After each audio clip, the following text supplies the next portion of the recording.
Je vais revenir sur le mot théologie, qui, à mon avis, est très ambigu. Être théologien, ça peut vouloir dire plusieurs choses. Soit c'est un théologien scripturaire, qui va nous raconter ce qui est écrit dans les Écritures,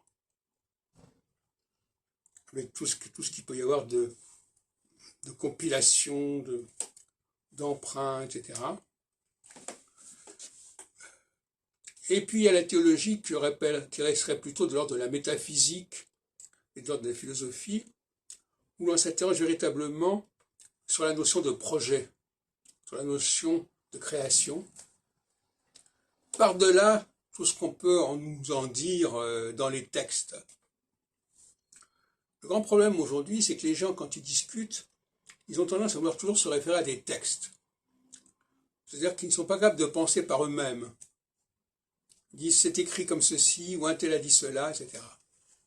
Moi, je pense qu'il faut se mettre à la place de Dieu, et de savoir quel genre de Dieu d'ailleurs, et se dire qu'est-ce que ce Dieu a pu vouloir faire.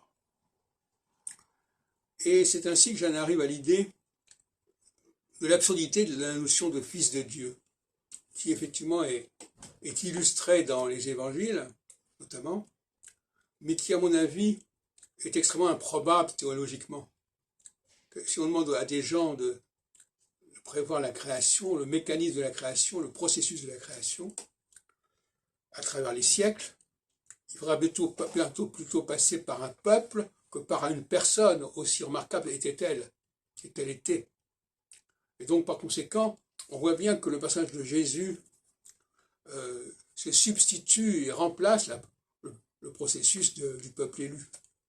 Or, le processus du peuple élu, ça correspond beaucoup mieux à la notion philosophique, métaphysique et théologique de Dieu que la notion de fils de Dieu. D'ailleurs, le mot fils de Dieu renvoie à Adam. Et les Juifs sont les fils d'Adam. Donc là aussi, il y a une très grande ambiguïté à ce sujet que je voulais signaler.